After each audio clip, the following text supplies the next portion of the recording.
नमस्कार दोस्तों, तूफान क्लासेज के यूट्यूब चैनल पर आपका स्वागत है। दोस्तों, आज हम लोग जैसा कि हम आपको पहले बताए थे कि ये हमारा जो एनसीईआरटी का जो सीरीज चल रहा है, इसमें हम लोग दोस्तों क्लास 6 से 8 तक का जो बुक पढ़ेंगे। और दोस्तों साथ ही में हम लोग क्लास 9th और 10th का भी आपको ऐसे ख़त्म करेंगे। नहीं तो दोस्तों बहुत समय लग जाएगा, क्योंकि एक एक बुक में दोस्तों 15 के आसपास चैप्टर हैं और 9th 10th में तो और दोस्तों चैप्टरों की संख्या बढ़ जाती है।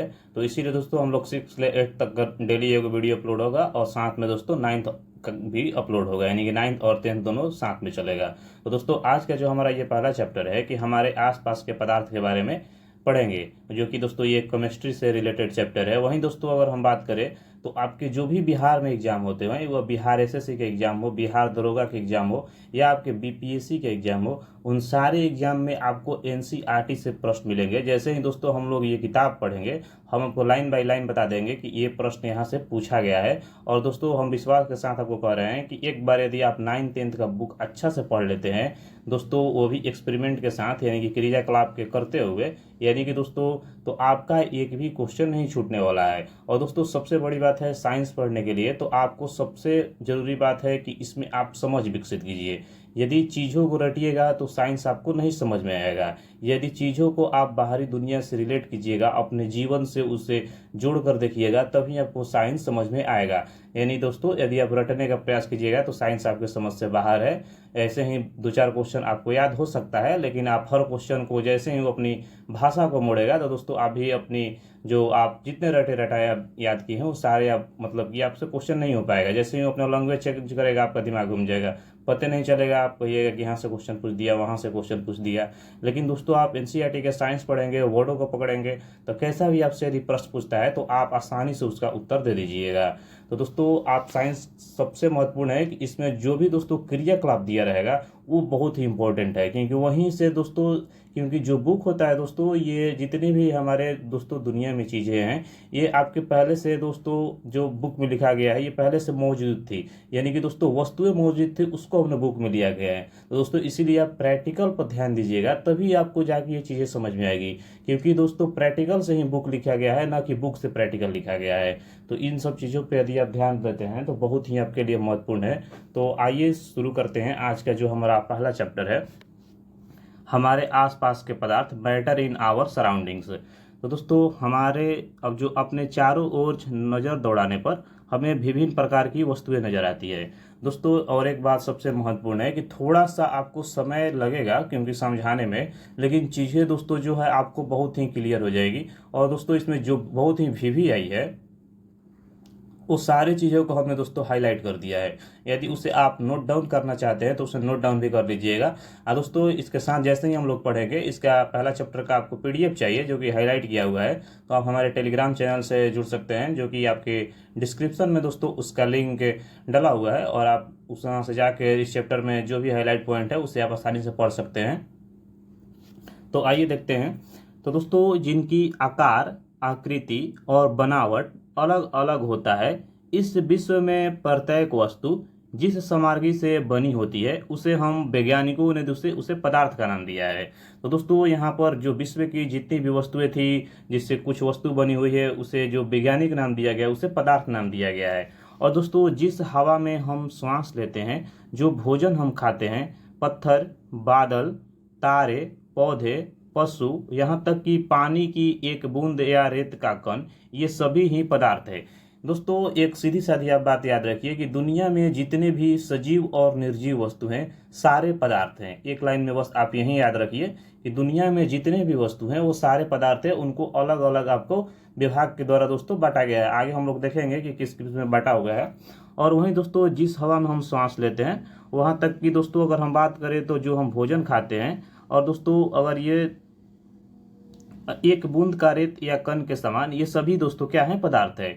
दोस्तों ध्यान जो देने जो बात यह भी है कि ऊपर लिखी सभी वस्तुओं का द्रव्यमान होता है और कुछ ये स्थान यानी कि आयतन घेरती है। दोस्तों यदि आपके पास मान लीजिए एक वस्तु है, ईंट है, ईंट के पास दोस्तों अपना इसे वजन होगा, वो दोस्तों उसका द्रव्यमान हो गया।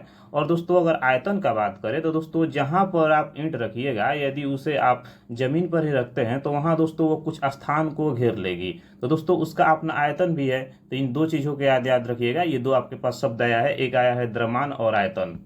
वहीं दोस्तों अगर हम बात करें तो प्राचीन काल से ही मनुष्य जो होते हैं अपने आसपास को समझने का प्रयास करता रहा है। भारत के प्राचीन दार्शनिक पदार्थों ने 5 मूल तत्वों में वर्गीकृत किया, जिसे पंच तत्व कहा गया। ये पंच तत्व है वायु, पृथ्वी, अग्नि, जल और आकाश। यानी कि दोस्तों जो प्राचीन समय था उस समय ने मनुष्य को यह समझने का प्रयास करता रहा कि आखिर ये जो पदार्थ होते हैं, तो दोस्तों उस समय जो पदार्थ को इन्होंने 5 भागों में बांटा था। यानी कि उन्होंने वायु, पृथ्वी, अग्नि, जल और आकाश के अनुसार बांटा था। वहीं दोस्तों बात करें तो ये इन पंच तत्वों से सभी वस्तुएं बनी हुई है, चाहे वो सजीव हो या निर्जीव हो। उस समय के यूनानी दार्शनिक ने भी पदार्थ के इस प्रकार वर्गीकृत किए थे। वहीं दोस्तों आधुनिक वैज्ञानिकों ने पदार्थ को भौतिक गुणधर्म एवं रासायनिक प्रकृति के आधार पर 2 प्रकार से वर्गीकृत किया है। यानी कि दोस्तों मॉडर्न साइंस जो हमारा है वो कहता है कि जो पदार्थ है उसे हम लोग आपके भौतिक गुणधर्म और रासायनिक प्रकृति के आधार पर 2 भागों में बांटा गया है। दोस्तों इस अध्याय में हम भौतिक गुणों के आधार पर पदार्थ के बारे में ज्ञान अर्जित करेंगे और पदार्थ के रासायनिक पहलुओं को आगे हम लोग अध्ययन भी करेंगे। दोस्तों पहला 1.1 का जो है कि पदार्थ के भौतिक स्वरूप के यहाँ के बारे में दोस्तों हम लोग पढ़ेंगे। तो दोस्तों पदार्थ जो होता है ये कणों से मिलकर बना होता है। दोस्तों बहुत समय तक पदार्थ की प्रकृति के बारे में 2 विचारधाराएं प्रचलित थी। एक विचारधारा दोस्तों यह थी कि मानना था कि पदार्थ जो होता है ये लकड़ी की टुकड़े की तरह सतत होते हैं, परंतु यह अन्य विचारधारा का मानना था कि पदार्थ रेत की तरह अपने कणों से मिलकर बने होते हैं। दोस्तों आइए एक क्रियाकलाप के द्वारा पदार्थ के स्वरूप के बारे में यह निर्णय करते हैं कि यह सतत ये कणों से मिलकर बनते हैं या नहीं। तो दोस्तों हमारा हेडलाइन जो है यह है कि पदार्थ कणों से मिलकर बनते हैं या नहीं। दोस्तों हम लोग इसे क्रियाकलाप के माध्यम से पढ़ेंगे। जैसे ही क्रियाकलाप हम लोग करेंगे तो दोस्तों हमें चीजें समझ में आ जाएगी कि सही में दोस्तों पदार्थ कण से मिलकर बने होते हैं या नहीं। तो दोस्तों आइए देखते हैं क्रियाकलाप 1.1। दोस्तों एक 100 ml का बीकर ले लीजिए। वहीं दोस्तों इस बीकर को जल से आधा भरकर जल के स्तर पर एक निशान लगा दीजिए। दिए गए नमक या शर्करा को कांच के छड़ की मदद से जल में घोल दीजिए। जल के स्तर में आए बदलाव पर ध्यान दीजिए। आपके अनुसार नमक या शर्करा का क्या हुआ, वे कहाँ गायब होंगे? या जल के स्तर में कोई बदलाव आया? दोस्तों ये कहना चाहता है कि यदि आपके पास 100 ml मान लीजिए, यदि आपके पास एक गिलास है, गिलास में उसमें जल डाल दीजिए। जल डालने के बाद उसमें चीनी या आप नमक डालिए। जैसे उसे आप घोलते हैं तो वो या नमक कहाँ गायब हो जाती है, ये कभी आप गौर किए हैं? तो दोस्तों वही पदार्थ में जो होता है आपके रिक्त स्थान होते हैं, उस रिक्त स्थान में जो होता है चीनी और नमक समाहित हो जाते हैं। तो वही दोस्तों कह रहा है कि पदार्थ जो होते हैं छोटे छोटे कणों से मिलकर बने होते हैं और उसमें दोस्तों गैपिंग है तभी जाकर ये उसमें समाहित हुआ। यानी अगर गैपिंग नहीं रहता तो इसमें वो समाहित नहीं होता। तो आइए इस क्रियाकलाप की दोस्तों व्याख्या है वहां देखते हैं। दोस्तों इस प्रश्नों को उत्तर पाने के लिए हमें इस विचार को स्वीकारना होगा कि सभी पदार्थ कणों से बने होते हैं। उपयुक्त क्रियाकलाप में चम्मच में रखी गई नमक या शर्करा अब पूरी पानी में घुल गई है, जैसा चित्र 1.1 में दर्शाया गया है। दोस्तों देखते हैं हम लोग चित्र 1.1। यहाँ पर दोस्तों आप चित्र 1.1 देख सकते हैं कि दोस्तों यहाँ पर जल है और इसमें दोस्तों नमक मिलाया गया है। और दोस्तों जैसे ही ये आपका नमक है इसे हिलाया जाता है जैसे ही, तो यहाँ पर दोस्तों जल में जो ये नमक है ये घुल गई है, यानी समाहित हो गई है इसमें। यानी कि दोस्तों उसमें कुछ ना कुछ आपके छोटे छोटे रिक्त स्थान थे, तभी ये कण उसमें दोस्तों समाहित हुई है। अगला दोस्तों हम लोग देखेंगे कि पदार्थ के ये कण कितने छोटे होते हैं। तो दोस्तों आइए देखते हैं कि पदार्थ का कण जो होता है लगभग कितना छोटा होता है। तो दोस्तों आपके पास पोटेशियम परमैंगनेट होता है दोस्तों, जो कि 2 या 3 क्रिस्टल को 100 ml पानी में घोल लीजिए। उसके बाद दोस्तों इस घोल को लगभग 10 ml घोल निकालकर इसे 90 ml जल में मिला दीजिए। फिर इस उपरोक्त घोल में दोस्तों 100 ml निकालकर उसे 90 ml जल में मिला दीजिए। इस प्रक्रिया की इस घोल को दोस्तों 5 से 8 बार तक तनुकृति करते रहिए। क्या जल अभी भी रंगीन है? दोस्तों यहाँ पर 100 ml आपका लिया हुआ है। इसके बाद दोस्तों इसमें आपके पोटेशियम परमैंगनेट को डाला गया। फिर दोस्तों इसमें से 10 ml निकालकर इसमें डाल दिया गया। फिर दोस्तों 10 ml निकालकर इस अगला बीकर में डाला गया। फिर दोस्तों 10 ml निकालकर इस अगले बीकर में डाला गया। तो दोस्तों यहाँ पर जो कलर है धीरे धीरे आप देख रहे हैं कि चेंजिंग होते आ रहा है। जल यहाँ पर है दोस्तों, जैसे ही इसमें हम लोग पोटेशियम पर मैग्नेट डाले हैं तो दोस्तों जो कलर था वो थोड़ा ज़्यादा ही दोस्तों आपके रंगीन था, लेकिन दोस्तों धीरे धीरे कलर में आपके देख रहे हैं कि चेंजेस होते आ रहा है, यानी कि रंगहीन होते जा रहा है। और लास्ट में दोस्तों कलर जो है आपका बहुत ही दोस्तों रंगहीन हो चुका है। तो आइए देखते हैं कि इसके पीछे का क्या कारण है। दोस्तों यह प्रयोग दर्शाता है कि पोटेशियम परमैंगनेट बहुत थोड़े से क्रिस्टल से पानी की बहुत अधिक मात्रा यानी कि 100 ml में रंगीन हो जाती है।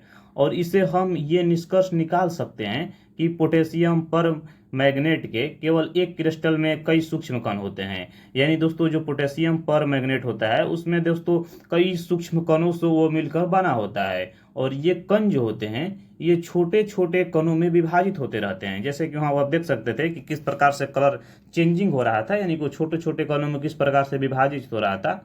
वहीं दोस्तों अंततः एक स्थिति में ये कण और दोस्तों छोटे भागों में विभाजित नहीं किए जा सकते हैं। यानी कि दोस्तों एक समय ऐसा आएगा जब इस कणों को दोस्तों इससे ज़्यादा भागों में विभाजित, माने कि दोस्तों उसे आप छोटे भागों में विभाजित नहीं कर सकते हैं। वहीं दोस्तों पोटेशियम परमैंगनेट की जगह 2 ml डेटॉल से भी यह क्रियाकलाप कर सकते हैं। यदि दोस्तों आपके घर में पोटेशियम परमैंगनेट नहीं है तो आप डेटॉल का भी सहारा ले सकते हैं। वहीं दोस्तों लगातार तनुकृत होने पर उसकी महक भी हमें मिलती रहती है। तो दोस्तों यहाँ पर एक आपको पॉइंट देकर समझाया गया है। इस बॉक्स को दोस्तों आप बहुत अच्छी तरह से आप ध्यान रखिएगा कि पदार्थ के कण बहुत छोटे होते हैं, इतने छोटे कि हम कल्पना भी नहीं कर सकते हैं। अगला दोस्तों हम लोग देखेंगे 1.2 में। दोस्तों आप समझ चुके होंगे कि पदार्थ के कण कितने छोटे होते हैं और क्यों छोटे होते हैं। हम लोग दोस्तों क्रियाकलाप के माध्यम से भी चीज़ों को देख चुके हैं। तो दोस्तों पदार्थ के कणों के अभिलाक्षणिक गुण के बारे में पढ़ेंगे। तो दोस्तों पदार्थ के कणों के बीच रिक्त स्थान होता है, जैसा कि हम आपको पहले बताए थे कि वहाँ रिक्त स्थान होता है तभी उसमें दोस्तों समाहित हो रहा है। तो दोस्तों क्रियाकलाप 1 और 2 में नमक या शर्करा या डेटॉल या पोटेशियम परमैंगनेट के कण समान रूप से पानी में वितरित हो गए। इसी प्रकार जब हम चाय, कॉफी, नींबू पानी बनाते हैं तो एक पदार्थ के कण दूसरे पदार्थ के कण में रिक्त स्थानों में समाहित हो जाते हैं। यह दर्शाता है कि पदार्थ के कणों के बीच पर्याप्त रिक्त स्थान होता है। यदि दोस्तों आप अपने यदि शरबत आप पीते होंगे या चाय पीते होंगे तो उसमें आप चीनी डालते होंगे। मान लीजिए यदि आपके पास 100 ml दोस्तों दूध है, उस दूध में दोस्तों आप चीनी डालिएगा तो दोस्तों आखिर चीनी कहाँ चली जाती है? तो आप सोचिए कि वो दोस्तों जो चीनी होती है वो दोस्तों जो आपके दूध में रिक्त स्थान होता है उसमें दोस्तों वो समाहित हो जाती है, उसमें मिल जाती है। अगर दोस्तों ऐसे आप देख सकते हैं कि आप एक बाल्टी पानी ले सकते हैं, उस बाल्टी में यदि आप एक ईंट डालते हैं तो दोस्तों उस ईंट में जो पहले से दोस्तों जो पानी थी वो कम होकर दोस्तों ईंट में समाहित हो जाएगी। यानी कि दोस्तों उसमें रिक्त स्थान है ईंट में, तभी दोस्तों उसमें पानी समाहित हो रही है। तो इस क्रियाकलाप के माध्यम से भी आप देख सकते हैं कि पदार्थों के कण के बीच जो होता है रिक्त स्थान पाया जाता है। वहीं दोस्तों पदार्थ के कण जो होते हैं निरंतर गतिशील होते हैं। दोस्तों इस चैप्टर को समझने से पहले आपको 2 पॉइंट बहुत अच्छा तरीका से आना चाहिए। एक आपको गतिज ऊर्जा यानी कि काइनेटिक ऊर्जा के बारे में जानकारी होना चाहिए, और दूसरी दोस्तों जो होता है अंतरा आणविक आकर्षण बल के बारे में जानकारी होना चाहिए। आंतरिक आणविक आकर्षण बल की मतलब दोस्तों होगा कि अंदर जो होता है वो कितना मजबूती से बंधा हुआ है। यदि आप एक ठोस की बात करते हैं, मान लीजिए एक ईंट लेते हैं और ईंट दोस्तों एक लेते हैं, अगर हम देखें तो ईंट में दोस्तों जो आणविक आकर्षण बल होता है वो बहुत ही अधिक होता है। वहीं दोस्तों अगर हम द्रव की बात करें, जल लेते हैं, तो उसको दोस्तों जो आंतरिक आणविक आकर्षण बल होता है वो काफ़ी ही कमजोर होता है। और सबसे दोस्तों अगर आंतरिक आणविक आकर्षण बल की बात करें तो दोस्तों सबसे ज़्यादा आपके गैस का आंतरिक आणविक आकर्षण बल कमजोर होता है। तो ये चैप्टर दोस्तों बस 2 ही वर्ड पर आधारित है। एक आपको जानकारी होना चाहिए कि गतिज ऊर्जा क्या होती है, और दूसरा आपको जानकारी होना चाहिए कि आंतरिक आणविक आकर्षण बल क्या होता है। दोस्तों कैसा क्वेश्चन आएगा लैंग्वेज में, कितना भी तोड़ मरोड़ को देगा, यदि आपको दो ये वर्ड की जानकारी होता है, इस दो वर्ड को आप पकड़ लिए हैं बहुत अच्छे से, तो कोई भी क्वेश्चन दोस्तों आपके पदार्थ की अवस्था का बना दीजिएगा। तो आइए हम लोग आगे देखते रहते हैं, और दोस्तों जैसे ही वर्ड का हम बताते चलेंगे कि कहाँ कहाँ पे इसका प्रयोग आप कर सकते हैं। दोस्तों अपनी कक्षा के किसी कोने में एक बुझी हुई अगरबत्ती रख दें। इसकी सुगंध लेने के लिए आपके इसके कितने समीप जाना पड़ता है। अब अगरबत्ती जला दें, क्या होता है, क्या दूर में इसकी सुगंध आपको मिलती है, आप परीक्षण को नोट कीजिए। दोस्तों पदार्थ के कण निरंतर गतिशील होते हैं, आप ये कैसे जानिएगा। यानी कि दोस्तों यदि आपको गतिज ऊर्जा मालूम है, गतिज ऊर्जा बराबर दोस्तों होती है 1/2 mv², यानी कि दोस्तों उसका अपना मास होता है, उसका अपना वेलोसिटी होता है, यानी कि उसके पास अपना द्रव्यमान होता है और उसके पास अपना वेग होता है। तो दोस्तों यहाँ पर आप देख सकते हैं कि 1/2 जो है mv²। तो मान लीजिए आप कोई पदार्थ लेते हैं, एग्जाम्पल जैसे कि आपके कोई ठोस पदार्थ ही लेते हैं। यदि मान लीजिए दोस्तों आप बर्फ लेते हैं, तो बर्फ का आपका द्रव्यमान है दोस्तों, उसके पास अपना, अगर मान लीजिए उसको आप गतिशील करते हैं तो वो भी दोस्तों थोड़ा वेग लेगा। यदि आपके पास जल है दोस्तों, तो जल में भी दोस्तों अपना उसका कुछ मास है, उसका भी वेलोसिटी होगा। और वहीं दोस्तों अगर हम बात करें गैस का, तो गैस का भी दोस्तों कुछ अपना द्रव्यमान होगा, और दोस्तों उसका जो वेग होगा काफ़ी ही अधिक होगा। तो मान लीजिए यहाँ पर यदि आप किसी भी ऊंचाई से इन तीन चीज़ों को दोस्तों आप नीचे करते हैं, यहाँ पर मान लीजिए दोस्तों बर्फ है, और ये आपके पास मान लीजिए कि जल हो गया, और दोस्तों यहाँ पर जो जल है दोस्तों, इसका थोड़ा आंतरिक आणविक आकर्षण बल आपके ठोस के अपेक्षा हल्का कमजोर होता है। वहीं दोस्तों गैस की हम बात करें तो इसका जो आंतरिक आकर्षण बल है, ये काफ़ी दूर दूर होने के कारण दोस्तों ये इसका आंतरिक आणविक आकर्षण बल काफ़ी ही दोस्तों कमजोर होता है। दोस्तों इस ऊंचाई से यदि आप मान लीजिए बर्फ को यहाँ से नीचे लुढ़काइएगा, तो दोस्तों बर्फ का जो वेग होगा वो दोस्तों काफ़ी ही कम होगा इसकी अपेक्षा, क्योंकि दोस्तों जो जल है इसके अपेक्षा बहुत जल्दी ये नीचे आ जाएगा। दोस्तों वहीं गैस की हम बात करें तो जैसे ही आप मान लीजिए आपके पास कोई सिलेंडर है, यहाँ से आप सिलेंडर को जैसे ही ऑन करते हैं, तो गैस दोस्तों इतना ज़्यादा प्रेशर से आएगा कि जल से भी दोस्तों जल्दी से यहाँ से फैल के दोस्तों, यदि मान लीजिए यहाँ से 100 मीटर का डिस्टेंस है या बहुत ही कम, तो उससे भी दोस्तों कम समय में जो गैस है ये 200 मीटर का इसको डिस्टेंस तय करने में समय नहीं लगेगा। तो आपके पास ये जानकारी होना चाहिए कि गतिज ऊर्जा जो है इसका दोस्तों कम है, और इसका इससे थोड़ा मतलब दोस्तों ज़्यादा है, और गैस का सबसे ज़्यादा गतिज ऊर्जा होती है। और आंतरिक आणविक आकर्षण बल के कारण ही ऐसा होता है, क्योंकि दोस्तों इसका जो अणु है ये तो पास पास में है, तो ये दोस्तों बहुत ही मजबूत है, क्योंकि इसका जो अंदर वाला आकर्षण बल है वो काफ़ी एक दूसरे के बांध के रखा हुआ है। और दोस्तों वहीं अगर बात करें द्रव का, तो द्रव का जो आपके आणविक आकर्षण बल होता है इसकी अपेक्षा दोस्तों ये कमजोर है, तो दोस्तों ये दूर दूर होता है। गैस का दोस्तों बहुत ही दूर दूर होता है, तो इसीलिए दोस्तों इसकी जो आपकी काइनेटिक एनर्जी यानी कि गतिज ऊर्जा अधिक है और इसकी अपेक्षा, और दोस्तों इसकी अपेक्षा द्रव की गतिज ऊर्जा अधिक है। तो तीनों चीज़ों को आप जब तक कंपेरिजन करके नहीं पढ़िएगा तो आपको समझ में चीज़ें नहीं आएगी। तो आप समझ गए होंगे कि आंतरिक आणविक आकर्षण बल क्या होता है, और दोस्तों गतिज ऊर्जा यानी कि काइनेटिक एनर्जी 1/2 mv² क्या होती है। दोस्तों गतिज ऊर्जा से एक प्रश्न आपके बिहार दरोगा के SI मेंस 1275 में पूछा गया था। तो आइए क्रियाकलाप देखते हैं कि जल से भरे 2 गिलास या बीकर ले लीजिए। पहले बीकर को एक सिर पर सावधानी से एक बूंद लाल या नीली स्याही डाल दीजिए और दूसरे में शहद डाल दीजिए। यहाँ पर दोस्तों क्रियाकलाप करके आपको बताएगा कि पदार्थ के कण निरंतर गतिशील कैसे होते हैं। दोस्तों इसके अपने घर या कक्षा में एक कोने में रख दीजिए और प्रेक्षण को नोट कीजिए।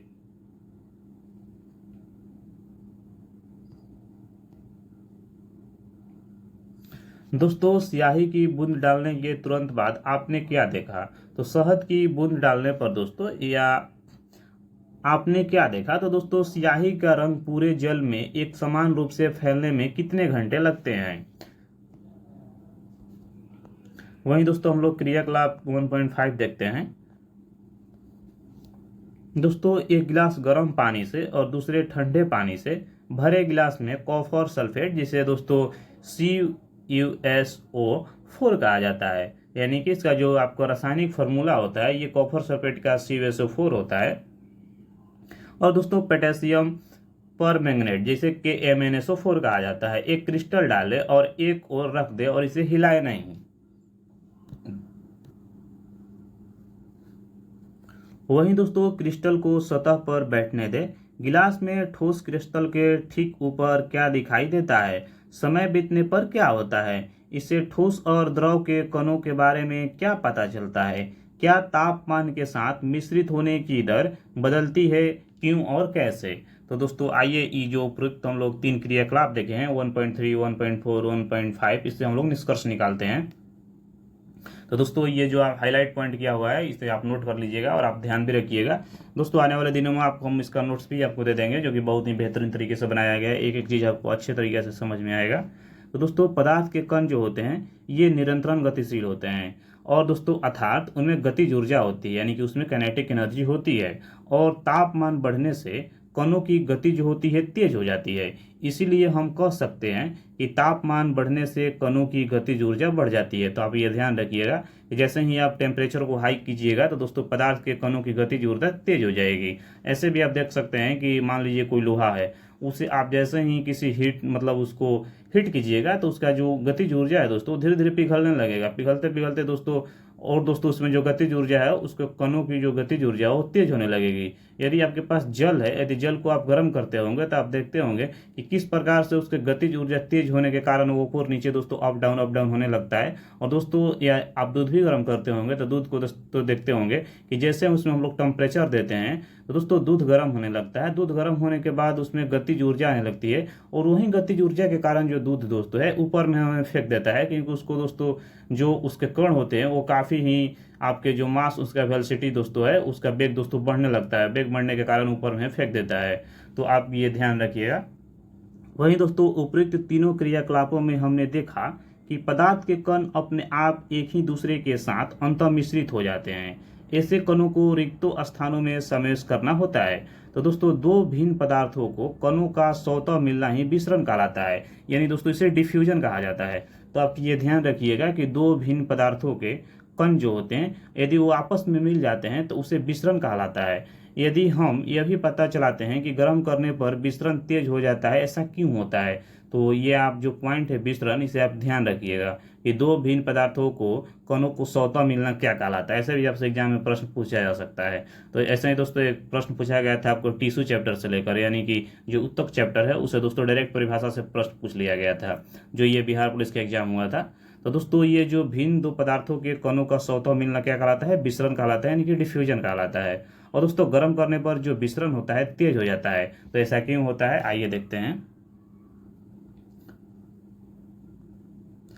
दोस्तों पदार्थों को कण एक दूसरे को आकर्षित करते हैं, इसे क्रियाकलाप 1.6 ले हम लोग समझने का प्रयास करेंगे। तो दोस्तों इस खेल के मैदान में खेले आगे बताए गए ढंग से 4 समूह बनाकर मानव श्रृंखला बनाए गए हैं। पहला दोस्तों समूह जो है हिंद मिस्मी नर्तकों की तरह एक दूसरे को पीछे से कसकर दोस्तों पकड़ लीजिए, जैसा कि दोस्तों यहाँ पर चित्र में दिखाया गया है, इस तरीके से आप कर सकते हैं। वहीं दोस्तों दूसरा समूह एक दूसरे को हाथ पकड़कर मानव श्रृंखला बना लीजिए। तीसरा समूह केवल अंगुलियों को सिरे से छूकर एक श्रृंखला बना ले। और चौथे समूह उपयुक्त वर्णिक तीनों मानव श्रृंखलाओं को तोड़कर छोटे समूह में बांटने का प्रयास करें। दोस्तों किस समूह को तोड़ना आसान था और क्यों? यदि हम प्रत्येक विद्यार्थी को पदार्थ का एक कण माने तो किसी समूह के कणों ने एक दूसरे को सबसे अधिक मजबूती से पकड़ रखा था। यानी कि दोस्तों यहाँ पर आपको समझाने के प्रयास कर रहा है कि कैसे एक दूसरे के कण मजबूती से पकड़े हुए हैं। और दोस्तों यहाँ पर वही बात कर रहा है कि एक दूसरे के कण किस प्रकार से आपको आकर्षित करते हैं। तो दोस्तों अगर वही बात करें क्रियाकलाप 1.8 की, तो एक थाली में जल लेकर उसे दोस्तों उंगली से काटने का प्रयास कीजिए। और दोस्तों क्या जल की सतह कटती है? तो दोस्तों जल की सतह न कटने का क्या कारण है? इसमें दोस्तों जल है, यदि उंगली से काटिएगा दोस्तों तो फिर तो एक सामान्य हो जाएगी, कटेगा थोड़े ना। तो वहीं दोस्तों उपयुक्त अगर तीनों क्रियाकलापों से हम देखते हैं तो पदार्थ के कणों के बीच एक बल कार्य करता है। यह बल जो तो कणों को एक साथ रखता है। इस आकर्षण बल को समर्थ प्रत्येक पदार्थ को अलग रहता है। दोस्तों इसी आकर्षण बल को हम लोग दोस्तों आंतरिक आणविक आकर्षण बल कहते हैं, जो कि काफी ही मजबूत होता है। पदार्थ की जो दोस्तों अवस्थाएं होती है इसके बारे में हम लोग पढ़ेंगे। तो दोस्तों हम पाते हैं कि उसमें 3 अवस्था के रूप में हम देखते हैं। पहला दोस्तों ठोस, द्रव और गैस। वहीं दोस्तों पदार्थ की ये अवस्थाएं जो होती है उसके कणों की विभिन्न विशेषताओं के कारण होती है। दोस्तों एनसीईआरटी में आपको पदार्थ की 3 अवस्था मुख्य रूप से बताया गया है, ठोस, द्रव, गैस। यानी कि वहीं अगर हम दोस्तों बात करें आपके तो दोस्तों पदार्थ की ऐसे 5 अवस्थाएं हम लोग देखने को मिलती है। यदि आप दूसरा बुक पढ़ते हैं तो उसमें दोस्तों एक आपका प्लाज्मा रहता है, जो कि प्लाज्मा अवस्था नाम दिया गया है। और दोस्तों 5वां जो अवस्था होती है बोस आइंस्टीन अवस्था कहा जाता है। तो दोस्तों प्लाज्मा अवस्था से भी प्रश्न पूछे जा चुके हैं। जी बिहार एसआई 1275 में से ही दोस्तों मेंस के एग्जाम में आपको उससे प्लाज्मा अवस्था देकर दोस्तों उससे गतिज ऊर्जा से रिलेट करके प्रश्न पूछ लिया गया था कि दोस्तों इसमें किसकी गतिज ऊर्जा आपके अधिक होगी, कम होगी, ऐसे करके दिया गया था। यदि आपके पास क्वेश्चन बैंक है तो आप देख सकते हैं। तो दोस्तों अब पदार्थ की जो 3 अवस्थाएं गुणों को विस्तार से हम लोग देखेंगे, यानी दोस्तों ठोस अवस्था, यानी कि दोस्तों सॉलिड मैटर के बारे में दोस्तों हम लोग पढ़ेंगे। तो आइए इसे क्रियाकलाप 1.9 के माध्यम से देखते हैं। तो दोस्तों निम्नलिखित वस्तुओं को एकत्रित करें। आपके पास एक पेन होना चाहिए, किताब, सुई, लकड़ी की छड़। दोस्तों ये आप समझने के लिए इसे आप रख सकते हैं, आपको ये प्रैक्टिकल करना उतना जरूरी नहीं है, सारे चीज इसमें करके बताया गया है। तो दोस्तों इन वस्तुओं के चारों ओर पेंसिल घुमाकर इनके आकार का रेखा चित्र बनाइए। क्या इन सभी का निश्चित आकार, स्पष्ट सीमाएं या स्थिर आयतन है? दोस्तों ये पॉइंट आप ध्यान रखिएगा, निश्चित आकार, स्पष्ट सीमा और स्थिर आयतन। दोस्तों इन पर हथौड़ा मारने या खींचने पर या गिराने से क्या होता है? क्या इनका एक दूसरे से विसरण संभव है? यानी कि दोस्तों जो हम लोग वस्तु लिए हैं, क्या उन सभी वस्तुओं को दोस्तों एक दूसरे में हम लोग मिला सकते हैं? तो दोस्तों बल लगाकर इन्हें संपीड़ित करने का प्रयास करें, क्या इनका संपीड़न होता है? दोस्तों आप सोचिए कि क्या वो विसरण करने पर एक साथ मिलेंगे या नहीं मिलेंगे, क्या इनका दोस्तों आपके विसरण जो है संभव है या नहीं है? तो दोस्तों या इसका दोस्तों संपीड़न हो सकता है या नहीं हो सकता है? दोस्तों आखिर संपीड़न क्या होता है, ये भी आपके मन में प्रश्न आ रहा होगा कि संपीड़न क्या होता है। तो दोस्तों हम लोग जैसे ही गैस अवस्था पढ़ेंगे वहां पर दोस्तों संपीड़न के बारे में बहुत ही अच्छे तरीके से हम लोग आगे पढ़ लेंगे, तो वहां पर आपकी चीजें बहुत ही क्लियर हो जाएगी।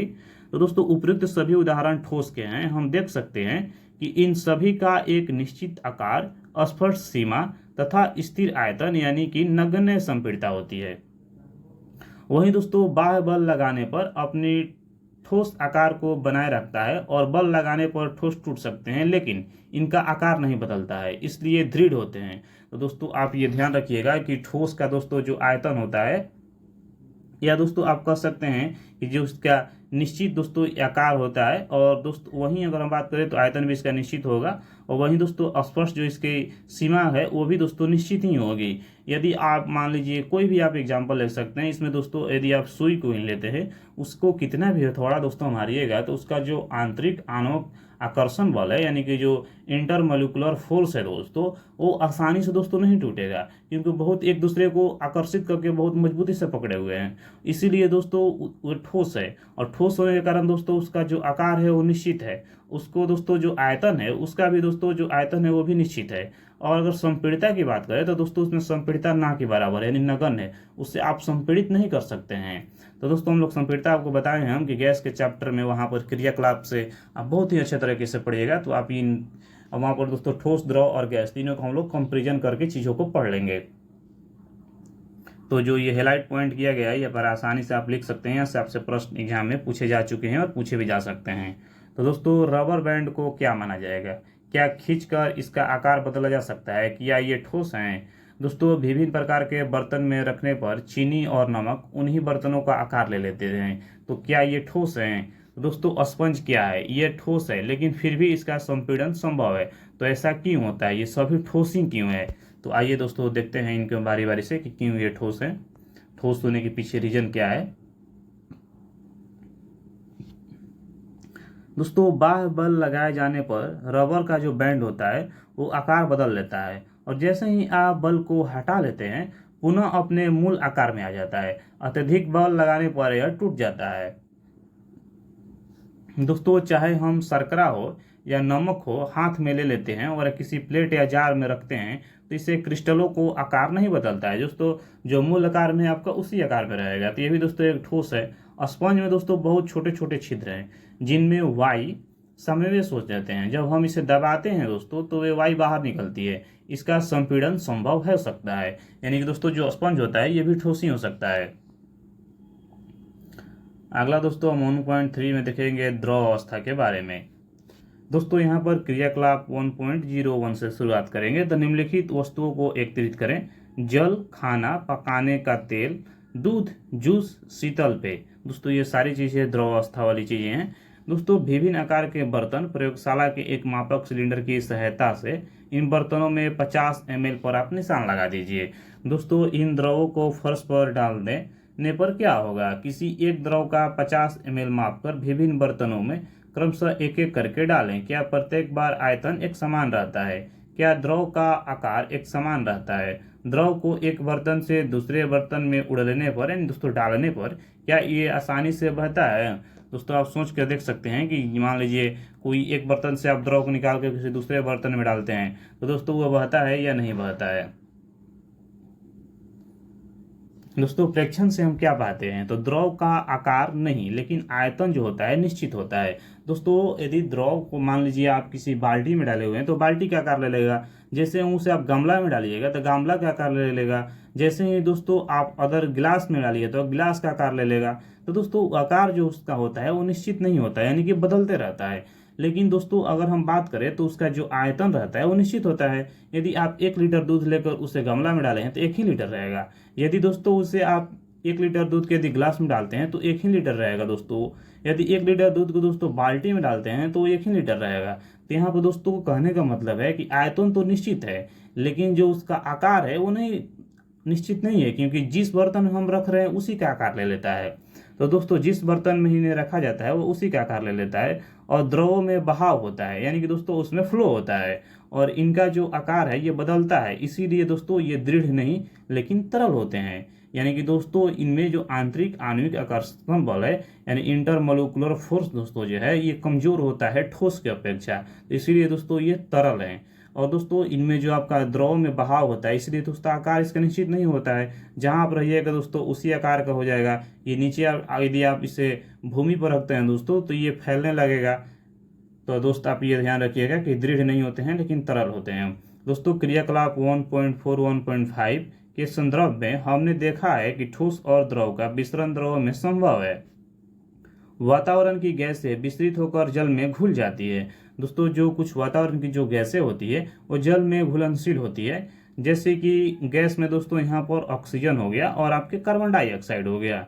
दोस्तों ऑक्सीजन जो होता है जैसे H2O मान लीजिए, तो दोस्तों यदि जब तक दोस्तों हाइड्रोजन के साथ ऑक्सीजन नहीं मिलेगा तब तक तो जल नहीं बन सकता है। तो दोस्तों आपके जल में भी ऑक्सीजन रहता है, कार्बन डाइऑक्साइड CO2 में भी दोस्तों, क्योंकि उसमें दोस्तों O2 है तो आपका ऑक्सीजन रहेगा ही। कार्बन डाइऑक्साइड दोस्तों ये सभी जलीय जंतु या पौधे के लिए अनिवार्य होती है। तो आप ये पॉइंट ध्यान रखिएगा दोस्तों कि गैसों में भी विस्तृत होकर जल में ये घुल जाती है। दोस्तों सभी जीवधारी अपने जीवन निर्वाहन के लिए जलीय जंतु से जल में घुली ऑक्सीजन के कारण श्वास लेते हैं। दोस्तों जो आपके जंतु कुछ होते हैं जो कि जल में रहते हैं वो दोस्तों जल में घुली हुई, जैसे कि आपका जल का जो दोस्तों रासायनिक फार्मूला होता है दोस्तों H2O होता है। तो यहाँ पर दोस्तों जल में जो ये ऑक्सीजन घुली हुई है, तो दोस्तों जो जलीय जंतु हैं वो अपने गलफड़ से ऑक्सीजन दोस्तों जो है आपके जल के माध्यम से ले लेते हैं। लेकिन दोस्तों जो दो आपके जलीय जीव हैं, एक दोस्तों एक डॉल्फिन हो गई और दोस्तों दूसरी जो वस्तु होगी व्हेल हो गई, ये दोस्तों जल से ऑक्सीजन नहीं लेते हैं, यानी कि गलफड़ से नहीं लेते हैं। ये दोस्तों बाहर आते हैं, एक उसमें छिद्र रहता है और दोस्तों छिद्र के माध्यम से यहाँ पर दोस्तों मान लीजिए छिद्र उनका लगा रहता है और दोस्तों ये बाहर आकर ऑक्सीजन लेकर फिर अंदर चले जाते हैं। तो आप देखते होंगे कि आखिर बाहर हमेशा व्हेल और डॉल्फिन को, तो उसका कारण दोस्तों यही है कि वो दोस्तों ऑक्सीजन लेने के लिए बाहर आती है। तो ये दो जंतुओं का आप ध्यान रखिएगा नाम। वहीं दोस्तों अगर हम बात करें तो इस निष्कर्ष से हम पहुंचते हैं कि द्रव में ठोस और द्रव में गैस, यानी कि दोस्तों द्रव में ठोस और द्रव में गैस तीनों का विसरण संभव है। ठोसों की अपेक्षा द्रवों में विसरण दर अधिक होती है, यानी कि दोस्तों ठोस से ज्यादा आपके द्रव विसरण जो होता है वो द्रव में अधिक होता है और द्रव से ज्यादा दोस्तों जो विसरण है ये आपके गैस में अधिक होगा। तो ये आप चीजों का ध्यान रखिएगा। विसरण का मतलब दोस्तों जिसमें ज्यादा फैलाव हो सकता है। दोस्तों कौन ज्यादा आपके गैस दोस्तों जो है ये काफी ही जल्दी आपके विस्तृत हो जाएगा, लेकिन द्रव की अपेक्षा दोस्तों ठोस ज्यादा विस्तृत नहीं होगा। तो सबसे ज्यादा जो विसरण होगा ये आपके गैस में होगा, उसकी अपेक्षा द्रव में होगा, फिर उसकी अपेक्षा गैस में होगा। वहीं दोस्तों क्योंकि जो द्रव होता है ये अवस्था में पदार्थ के कण स्वतंत्र रूप से गति करते हैं और ठोस की अपेक्षा द्रवों के कणों में रिक्त स्थान भी अधिक होता है। दोस्तों यदि हम कह सकते हैं कि ठोस की अपेक्षा द्रवों के कणों में रिक्त स्थान की दर जो होती है वो काफी ही अधिक होती है। दोस्तों यहाँ पर हम लोग गैसीय अवस्था के बारे में पढ़ेंगे। दोस्तों आपने कभी उस गुब्बारे वाले पर ध्यान दिया है कि जो गैस के एक सिलेंडर में बहुत सारे गुब्बारे में हवा भरता है, उससे पता लगाइए कि एक सिलेंडर से वो कितने गुब्बारे भरता है। उससे पूछिए कि सिलेंडर में कौन सी गैस है। तो आइए दोस्तों क्रियाकलाप 11.1 के माध्यम से हम लोग देखते हैं कि 100 ml की 3 सिरिंज ले और उनके सिरों को रबर को कर्क से बंद कर दे, जैसा कि चित्र 1.4 में दिखाया गया है। तो दोस्तों यहाँ पर आप देख सकते हैं कि दोस्तों ये एक सिरिंज है जो कि सुई देने के जो काम में आती है, वहीं दोस्तों ये सिरिंज है। और दोस्तों इसमें ये एक पिस्टन लगा हुआ है। और दोस्तों ये जो नीचे वाली जो आप देख रहे हैं ये दोस्तों गैस है। और दोस्तों यहाँ पर जो एक रबड़ लगाया गया है, जहाँ से दोस्तों सिरिंज में यहाँ से इसकी नली है वहाँ पर एक रबड़ लगा दिया गया है। और दोस्तों पहली सिरिंज से हवा दोस्तों रहने दे और दूसरी में जल और तीसरी में चौक के टुकड़े भर दे। तो दोस्तों यहाँ पर बता रहा है कि आपके पास 3 सिरिंज होना चाहिए। और दोस्तों तीनों सिरिंजों में आपके पास एक में दोस्तों आप उसमें गैस भर दीजिए और दूसरी में दोस्तों आप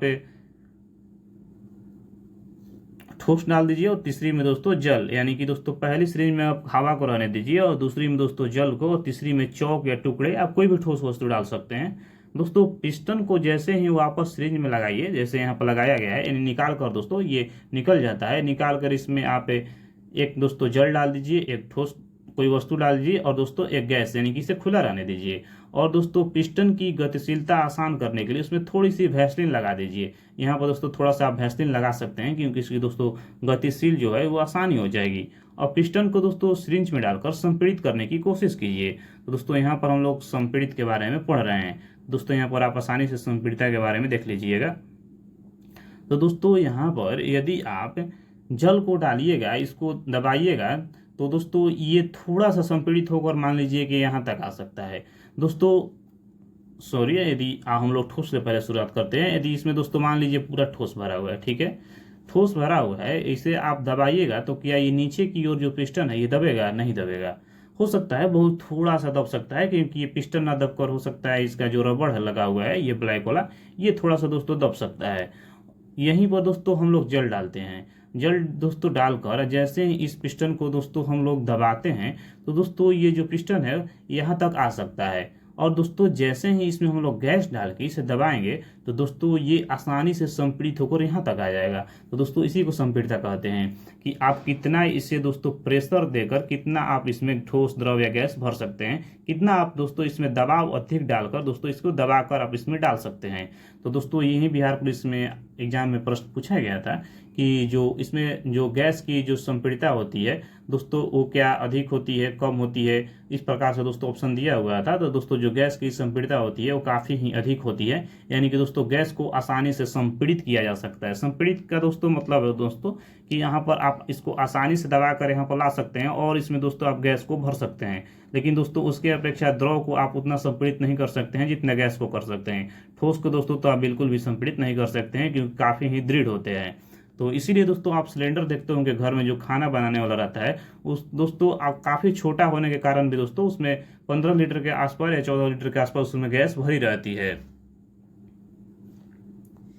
तो दोस्तों यहाँ पर हमने देखा कि ठोस द्रव और की तुलना में गैसों की संपीड़ितता यानी कंप्रेशन काफ़ी अधिक होती है। कंप्रेशन दोस्तों एक तरीके से आप समझ सकते हैं कि दबाव जिसका जितना अधिक होगा उसका संपीड़न उतना ही दोस्तों होगा और जिसका दबाव कम होगा उसमें संपीड़ितता कम होगी। बस यही इसका मेन रीजन है। दोस्तों हमारे घरों में खाना बनाने में उपयोग में जो लाए जाते हैं द्रवित गैस, जिसे हम लोग द्रवित पेट्रोलियम गैस कहते हैं, जिसे शॉर्ट फॉर्म में एलपीजी कहा जाता है, ये दोस्तों अस्पतालों में दिए जाने वाले ऑक्सीजन सिलेंडर को भी संपीड़ित गैस होती है। यानी दोस्तों इसमें संपीड़न कर करके आपको गैसों को भरा जाता है। दोस्तों यहाँ से एलपीजी का फुल फॉर्म जो होता है आपको लग रहा होगा कि लिक्विड पेट्रोलियम गैस होता है, लेकिन दोस्तों ऐसा नहीं है। आपको दोनों ऑप्शन में देख सकता है। एलपीजी का फुल फॉर्म होता है लिक्विफाइड पेट्रोलियम गैस, यानी कि दोस्तों द्रवीकृत, यानी दोस्तों वेरीफाई किया गया, यानी कि दोस्तों उसे, तो इसीलिए आप ध्यान रखिएगा कि लिक्विड पेट्रोलियम गैस नहीं होता है, लिक्विफाइड पेट्रोलियम गैस होता है। दोस्तों ये दोनों ऑप्शन देखो आपको आराम से दोस्तों फंसा सकता है, तो आप ये ध्यान रखिएगा। तो दोस्तों वहीं ऑक्सीजन सिलेंडर में संपीड़ित गैस होती है। आजकल वाहनों में ईंधन के रूप में संपीड़ित प्राकृतिक गैस यानी कॉम्प्रेस्ड नेचुरल गैस का उपयोग होता है और संपीड़ितता काफ़ी इसकी अधिक होती है। यानी कि दोस्तों यदि आपसे पूछता है कि इन सारे गैसों में सबसे संपीड़ितता अधिक किसकी होती है, तो ये आपके कॉम्प्रेस्ड नेचुरल गैस की होती है। यानी कि दोस्तों प्राकृतिक जो गैस होती है इसके दोस्तों आपकी संपीड़ितता काफ़ी ही अधिक, यानी सीएनजी की जो संपीड़ितता होती है ये दोस्तों अधिक होती है ऑक्सीजन सिलेंडर और एलपीजी की अपेक्षा। वहीं दोस्तों अगर बात करें तो गैसों के अत्यधिक आयतन को एक कम आयतन वाले सिलेंडर में संपीड़ित किया जा सकता है। यानी कि दोस्तों किसी का आयतन अधिक होता है उसे आप कम आयतन वाले सिलेंडर में भी संपीड़ित कर सकते हैं। एक स्थान से दूसरे स्थान तक भेजा जा सकता है।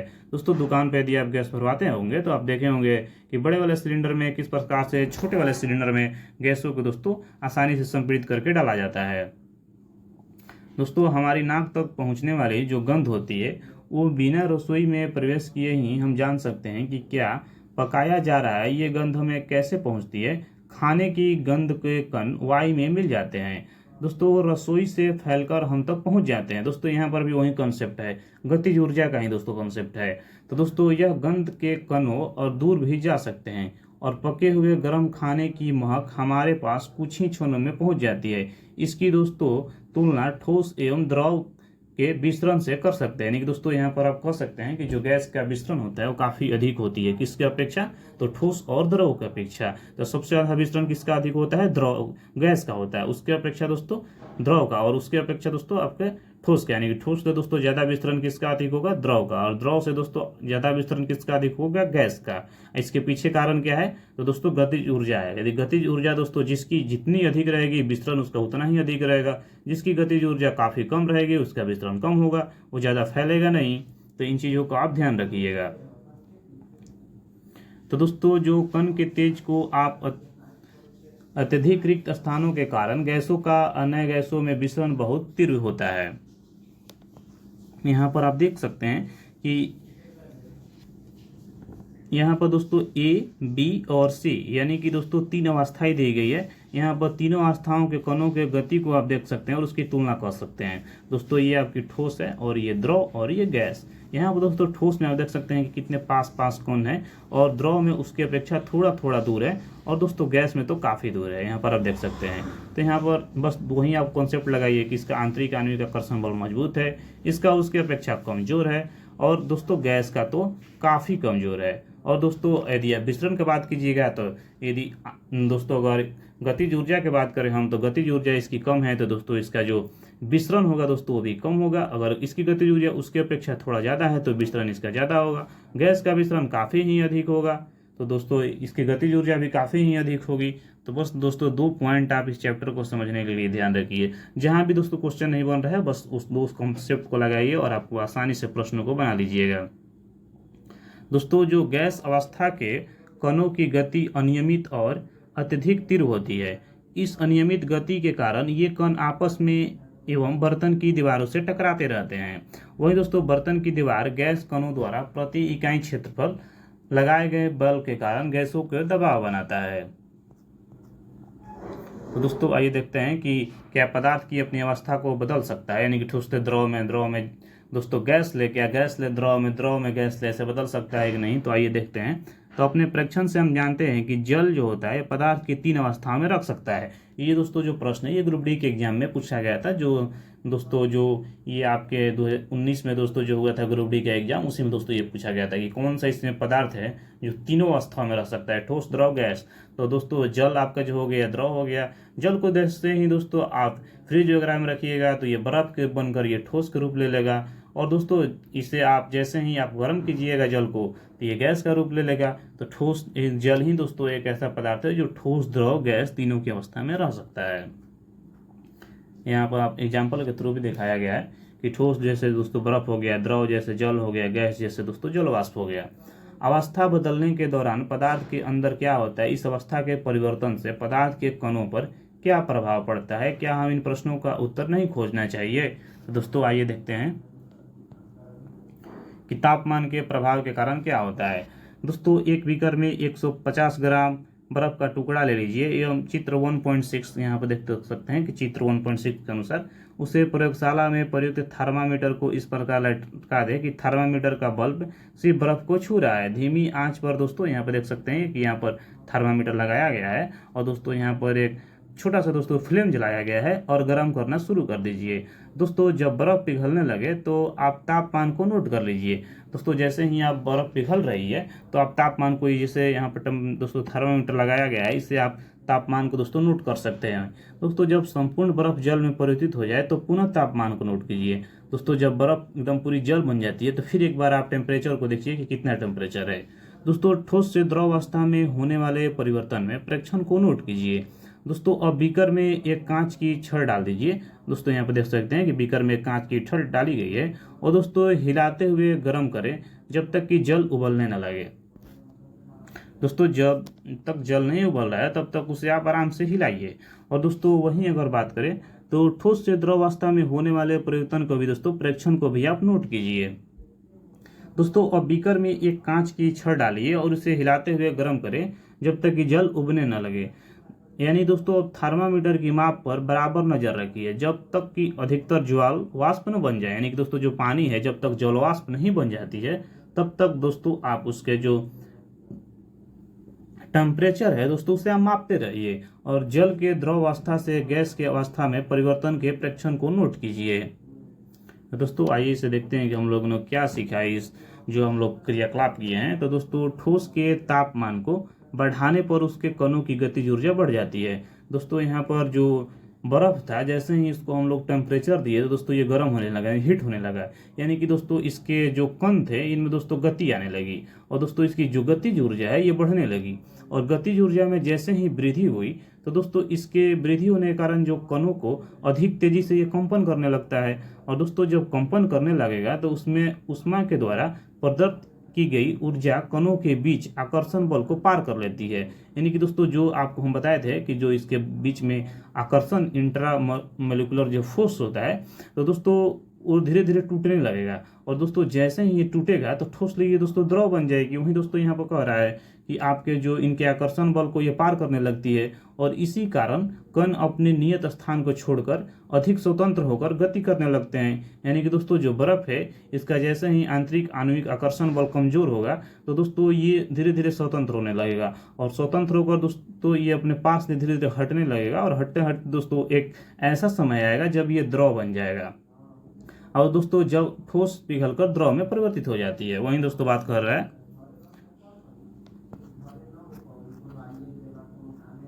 और दोस्तों जिस न्यूनतम ताप पर ठोस पिघलकर द्रव बन जाता है उसी को गलनांक कहते हैं।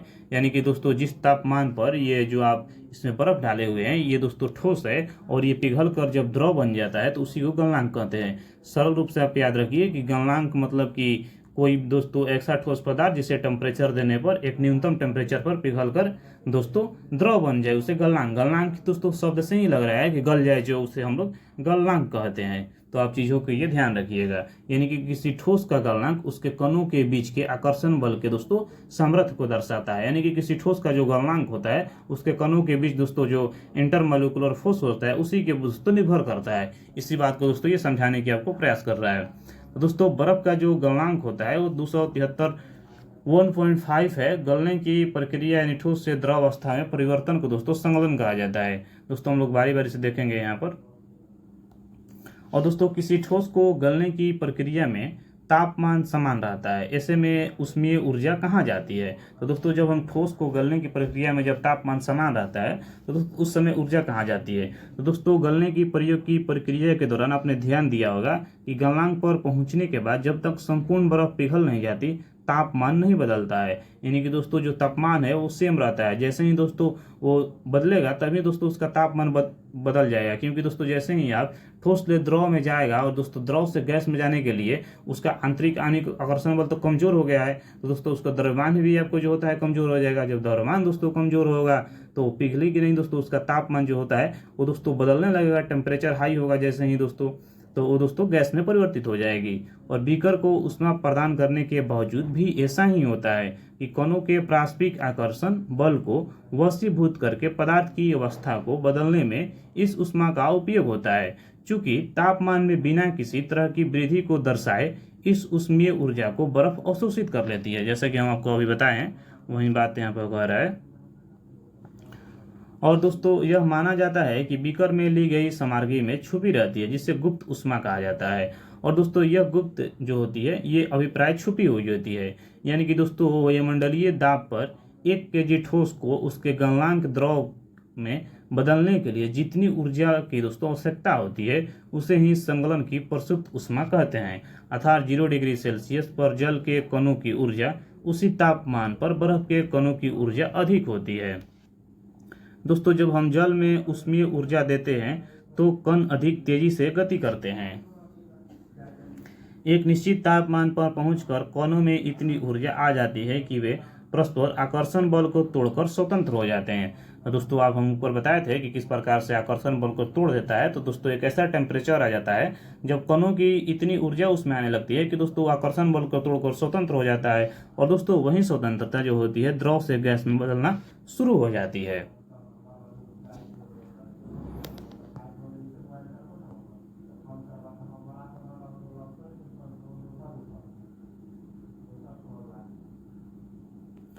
दोस्तों वायुमंडलीय दाब पर वह तापमान जिस पर द्रव उबलने लगता है उसी को क्वथनांक कहता है। दोस्तों यानी कि जो क्वथनांक होता है ये आपके द्रव उबलने लगता है दोस्तों, उसी को हमको क्वथनांक कहते हैं। गलनांक दोस्तों ठोस से द्रव, और द्रव से दोस्तों जैसे ही गल आपके गैस बनेगा उसे दोस्तों क्वथनांक कहा जाता है। दोस्तों क्वथनांक समष्टिक गुण है। द्रव के सभी कणों को इतनी ऊर्जा मिल जाती है कि वे वाष्प में बदल जाते हैं। तो ये दो चीजों का आप ध्यान रखिएगा, एक हम लोग पढ़ेंगे गलनांक, एक पढ़ेंगे क्वथनांक। यानी कि दोस्तों जो आपके गलनांक होता है, जो बॉइलिंग पॉइंट दोस्तों जो होता है ये आपके ठोस से द्रव बनता है। और क्वथनांक जो दोस्तों होता है ये आपके द्रव से दोस्तों गैस में परिवर्तित हो जाता है, उसे हम लोग क्वथनांक कहते हैं। तो आप आसानी से इन चीज़ों को समझ गए होंगे। जल के लिए यह तापमान 373 केल्विन और 100 डिग्री सेल्सियस बराबर 273 + 100 बराबर दोस्तों 373 केल्विन यहाँ पर हो जाएगा। जैसे इसमें दोस्तों आप 100 जोड़िएगा तो दोस्तों ये आपको 373 केल्विन हो जाएगा। तो दोस्तों क्या आप वाष्पीकरण की गुप्त ऊष्मा को परिभाषित कर सकते हैं? इसी तरह परिभाषित कीजिए जैसे कि हम संगलन की प्रसुप्त ऊष्मा को परिभाषित किए थे। यानी दोस्तों 373 केल्विन यानी 100 डिग्री सेल्सियस तापमान पर भाप अर्थात जो वाष्प होता है ये कणों के उसी तापमान पर दोस्तों पानी के कणों की अपेक्षा अधिक ऊर्जा होती है। ऐसा इसलिए क्योंकि भाप के कणों के वाष्पीकरण की गुप्त ऊष्मा के रूप में अतिरिक्त ऊष्मा अवशोषित कर लेती है। यानी कि दोस्तों ठोस अवस्था से द्रव अवस्था में ऊष्मा और दोस्तों द्रव से आपकी गैस अवस्था में भी ऊष्मा की जरूरत पड़ती है। लेकिन दोस्तों गैस ले ठोस अवस्था के लिए दोस्तों शीतलता यानी कि आपके टेम्परेचर को दोस्तों लो करना पड़ेगा, और द्रव से दोस्तों आपको ठोस बनाने के लिए भी आपको टेम्परेचर को लो करना पड़ेगा। यानी कि दोस्तों यहाँ पर सीधी तौर पर आप बात कर सकते हैं रेफ्रिजरेटर की बात कर रहा है। तो दोस्तों जब हम यह कह सकते हैं कि तापमान बदलकर हम पदार्थ को एक अवस्था से दूसरी अवस्था में बदल सकते हैं।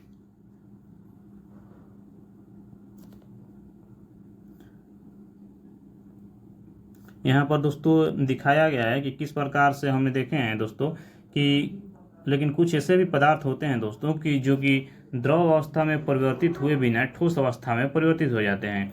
ठोस अवस्था से सीधे गैस में परिवर्तित और वाष्प में दोस्तों ठोस में बदल जाते हैं। तो आइए दोस्तों इसे हम लोग देखते हैं। दोस्तों द्रव अवस्था में परिवर्तित हुए बिना ठोस अवस्था में सीधे गैस में बदलने की प्रक्रिया को ऊर्ध्वपातन कहते हैं, यानी सबलिमिनेशन कहते हैं दोस्तों। तो दोस्तों जो आपके द्रव अवस्था में परिवर्तित हुए बिना ठोस अवस्था से सीधे दोस्तों गैस में बदल जाता है दोस्तों, उसे ऊर्ध्वपातन कहते हैं, यानी दोस्तों उसे सबलिमिशन कहते हैं दोस्तों। वहीं दोस्तों अगर हम बात करें तो कपूर आप देखते होंगे जो कि ठोस में रहता है दोस्तों, वो गैस में परिवर्तित नहीं होता है, वो दोस्तों डायरेक्टली ही वो गैस में परिवर्तित हो जाता है। यानी कि ठोस ले वो द्रव में नहीं जाता है, डायरेक्टली दोस्तों गैस में परिवर्तित हो जाता है। यानी कि दोस्तों उसे जैसे ही आप धूप में रखिएगा तो वहाँ दोस्तों द्रव नहीं बनेगा, वो आपको दिखाई नहीं देगा, लेकिन दोस्तों वो गैस में परिवर्तित हो जाएगा। उसी को दोस्तों ऊर्ध्वपातन कहते हैं। तो दोस्तों दाब के परिवर्तन का प्रभाव के बारे में हम लोग पढ़ेंगे।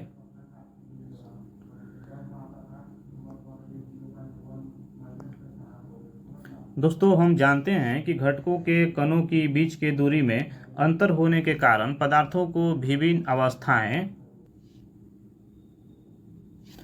तो दोस्तों यहाँ पर आप देख सकते हैं कि किसी सिलेंडर में भरी गैस पर दोस्तों दाब लगने एवं संपीड़न करने पर क्या होगा। क्या आपके कणों की बीच की दूरी कम हो जाएगी। क्या आपको लगता है कि दाब बढ़ाने या घटाने से पदार्थों की अवस्था में क्या परिवर्तित होगा। तो दोस्तों यहाँ पर हम आपको वहाँ पर समझाए थे पिस्टन के बारे में किस प्रकार से। तो यहाँ पर दोस्तों भी आपको दाब बढ़ाने पर पदार्थ के कणों को समीप कैसे लाया जा सकता है, यहाँ पर दोस्तों आप प्रैक्टिकल के माध्यम से देख सकते हैं। इसमें दोस्तों ये जो है ठोस है, ये दोस्तों आपके द्रव डाला गया है।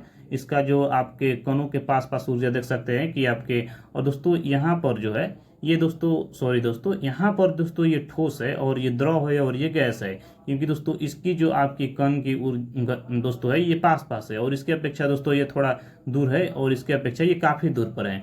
दोस्तों इसे आप जैसे ही दबाइएगा तो ये दोस्तों ज़्यादा संपीड़ित नहीं होगा, लेकिन इसको दोस्तों संपीड़ित करके आप थोड़ा और दबा सकते हैं और गैस को दोस्तों पूरा आप नीचे तक ला सकते हैं। इसी को दोस्तों ये समझाने का प्रयास कर रहा है।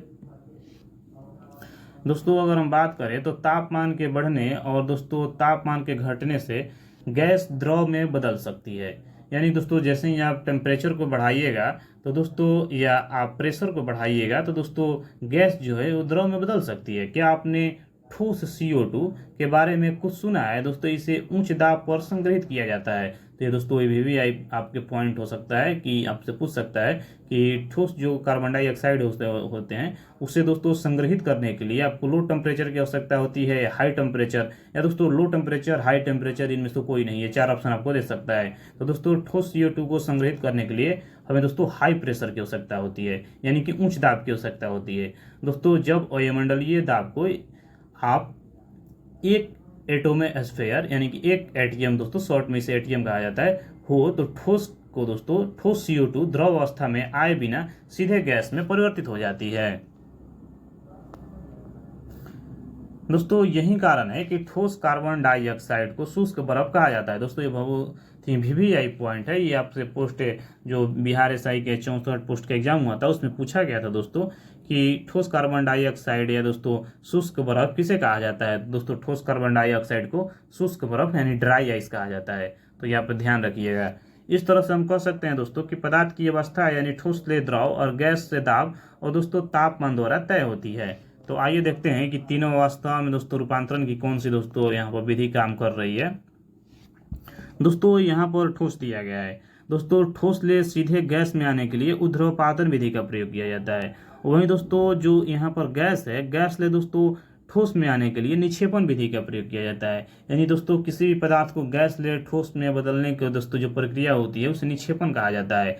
और दोस्तों ठोस ले गैस में बदलने की प्रक्रिया को ऊर्ध्वपातन कहा जाता है। जो एरो का दोस्तों जिस और चिन्ह लगाया गया उस और दोस्तों ये रूपांतरण हो रहा है। दोस्तों एकदम सेम जैसे यहाँ पर फिगर दिया हुआ है सेम टू सेम दोस्तों ऐसे ही दोस्तों जो आपके SSC CGL का एग्जाम होता है दोस्तों उसमें 4 ऐसे ही दोस्तों आपके एग्जाम्पल दे दिए गए थे और बनाकर दोस्तों फिगर वाले, और दोस्तों उसमें पूछ लिया गया था कि कौन सा इसमें से सही है ABCD करके दोस्तों। तो वहीं अगर हम बात करें तो गैस ले आपके जो द्रव बनाना है आपको तो ये संघनन विधि द्वारा बनेगा।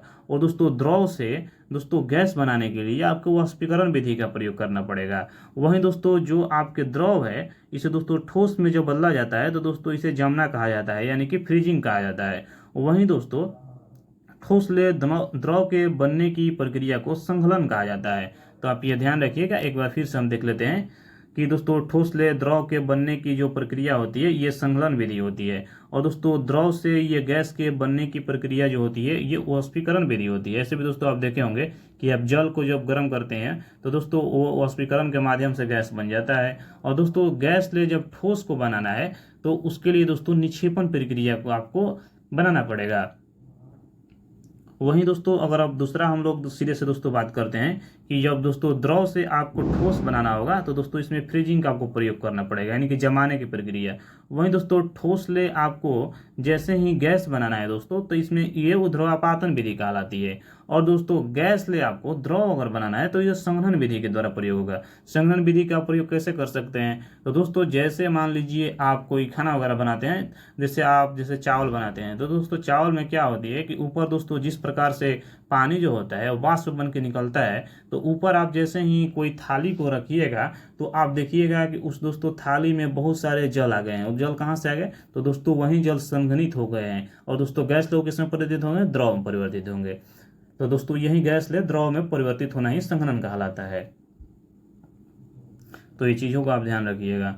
अगला दोस्तों हमारा है वाष्पीकरण विधि। तो दोस्तों पदार्थ की अवस्था को बदलने के लिए क्या सदैव ऊष्मा देना या दाब बदलना आवश्यक है? क्या अपने दैनिक जीवन के आप ऐसा कोई उदाहरण दे सकते हैं जिसमें बिना क्वथनांक पर पहुंचे कोई द्रव वाष्प में बदल सकता है? जल को खुला छोड़ देने पर धीरे धीरे वाष्प में परिवर्तित हो जाता है।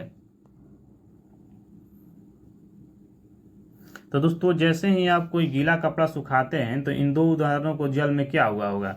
दोस्तों हम जानते हैं कि पदार्थ के कण हमेशा गतिशील होते हैं, ये कभी रुकते नहीं है। एक निश्चित तापमान पर गैस, द्रव, ठोस के कणों के विभिन्न मात्रा में गतिज ऊर्जा होती है। द्रव से सतह पर स्थित कणों के कुछ अंशों में इतनी गतिज ऊर्जा होती है कि वे दूसरे कणों के आकर्षण बल से मुक्त हो जाते हैं और क्वथनांक से कम तापमान पर द्रव के वाष्प में परिवर्तित होने की इस प्रक्रिया को वाष्पीकरण कहा जाता है। हम लोग दोस्तों ऊपर हम आपको बताए थे कि किस प्रकार से वाष्पीकरण द्रव से गैस में परिवर्तित होने की प्रक्रिया को वाष्पीकरण कहा जाता है। वाष्पीकरण को दोस्तों प्रभावित करने वाले कारकों पर एक बार नजर डालते हैं। तो दोस्तों जो पहला कारक है ये है आपके सतह का क्षेत्रफल बढ़ाने पर। दोस्तों मान लीजिए यदि आपके पास एक गिलास है और एक आपके पास गमला है, जो कि दोस्तों यदि आप ग्लास में पानी रख के दोस्तों से धूप में यदि रख देते हैं, या दोस्तों गमला का पानी धूप में यदि आप रख दे सकते हैं, तो आप देखते होंगे कि ग्लास की अपेक्षा दोस्तों गमला का जो पानी है वो दोस्तों जल्दी ही वाष्प हो गया, क्योंकि दोस्तों उसका जो आपके क्षेत्रफल था वो बढ़ गया। और दोस्तों यदि हम जानते हैं कि वाष्पीकरण को एक सतही प्रक्रिया होती है और सतही क्षेत्र बढ़ने पर वाष्पीकरण की दर भी बढ़ जाती है। और दोस्तों जैसे कपड़े सुखाने के लिए हम उन्हें फैला देते हैं, यदि दोस्तों मान लीजिए आपके पास कोई कपड़ा है, मान लीजिए यदि आपके पास उस कपड़े को दोस्तों आप भिंगा कर और दोस्तों उसे गुलेट दीजिए और गुलेट कर उसे रख दीजिए, तो दोस्तों वो जल्दी नहीं सूखेगा। और जैसे ही दोस्तों उसे फैला दीजिएगा तो वो बहुत ही जल्दी सूख जाएगा। तो दोस्तों यहाँ पर वो कारक निर्भर करता है कि सतह का क्षेत्रफल बढ़ाने पर वाष्पीकरण की दर भी बढ़ जाती है। दोस्तों टेम्परेचर में एक वृद्धि भी इसका महत्वपूर्ण कारक है। तो तापमान बढ़ाने पर अधिक कणों की पर्याप्त ऊर्जा, गतिज ऊर्जा मिलती है, जिससे कि वो अस्वीकृत हो जाते हैं। यदि दोस्तों काइनेटिक एनर्जी ज़्यादा रहेगा तो तापमान बढ़ाने पर उसको कणों की जो गतिज ऊर्जा है वो अधिक मिलेगी, इसीलिए दोस्तों वहाँ पर जल्दी ही वो अस्वीकृत हो जाएगा। दोस्तों आर्द्रता में कमी, यानी कि दोस्तों वायुमान में विद्यमान जल वाष्प की मात्रा में आर्द्रता कहते हैं। तो दोस्तों किसी निश्चित तापमान पर हमारे आसपास की वायु में एक निश्चित मात्रा में जल वाष्प होता है। जब वायु में जल कणों की मात्रा पहले से ही अधिक होगी तो दोस्तों वाष्पीकरण की दर जो होती है वो घट जाएगी।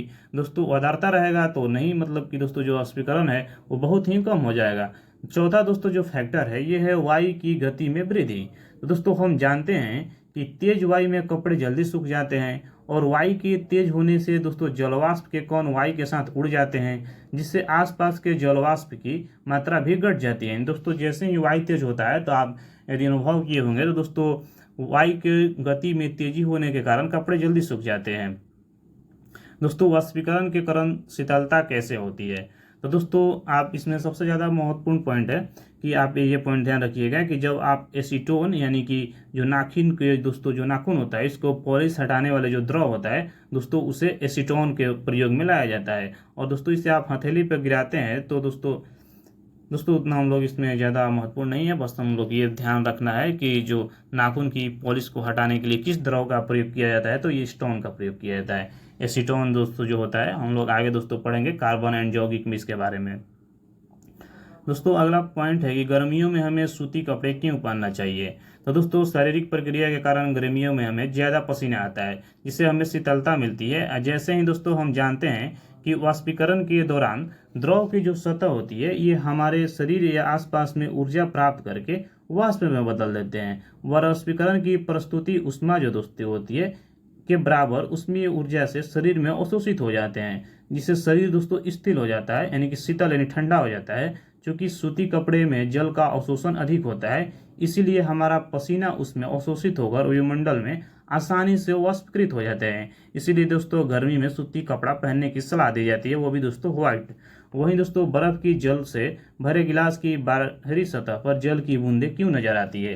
तो दोस्तों किसी बर्तन में हम बर्फीला जल रखते हैं और दोस्तों जल्दी ही बर्तन के बाहरी सतह से हमें जल की बूंदें नजर आने लगती है। तो दोस्तों वायु में जो वो उपस्थित जलवाष्प की जो ऊर्जा होती है, ये ठंडे दोस्तों पानी के संपर्क में आकर कम हो जाती है और दोस्तों जो वह द्रव की अवस्था में बदल जाता है, जो हमें जल की बूंदे के रूप में नजर आने लगता है। तो दोस्तों यदि आप ठंडे जल को किसी भी मान लीजिए बोतल वगैरह में रखते होंगे, तो दोस्तों उसे रखने के बाद देखते होंगे कि दोस्तों जो बाहर में जल आने लगता है, तो दोस्तों वो अंदर से जल बाहर नहीं आता है, क्योंकि दोस्तों जो हमारे वायुमंडल में दोस्तों जो जलवाष्प है नीचे से दोस्तों आपके वाष्प बनकर जो ऊपर की ओर जा रहा है, वहाँ पर दोस्तों वो जो होते हैं ये आपके ठंडी जो पानी होती है, जो बर्फ है दोस्तों, इस पर आकर्षित होने लगते हैं और इसके दोस्तों संपर्क में आते ही दोस्तों ये द्रव अवस्था में बदल जाते हैं।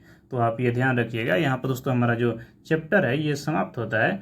तो दोस्तों अगला चैप्टर हम लोग दूसरा पढ़ेंगे। तो दोस्तों यदि आपको कैसी वीडियो लगी, ये आप कमेंट के माध्यम से अपनी प्रतिक्रिया जरूर दे सकते हैं। और दोस्तों आप लगातार ऐसे ही बने रहिए, आपकी एनसीईआरटी की सीरीज बहुत ही अच्छे से कंप्लीट हो जाएगी और दोस्तों आप विश्वास के साथ आपका एक भी क्वेश्चन नहीं छूटेगा दोस्तों, यदि आप अच्छे से क्रियाकलाप को पढ़ते हुए यदि पढ़ लेते हैं बुक को। तो तब तक ले दोस्तों जय हिंद।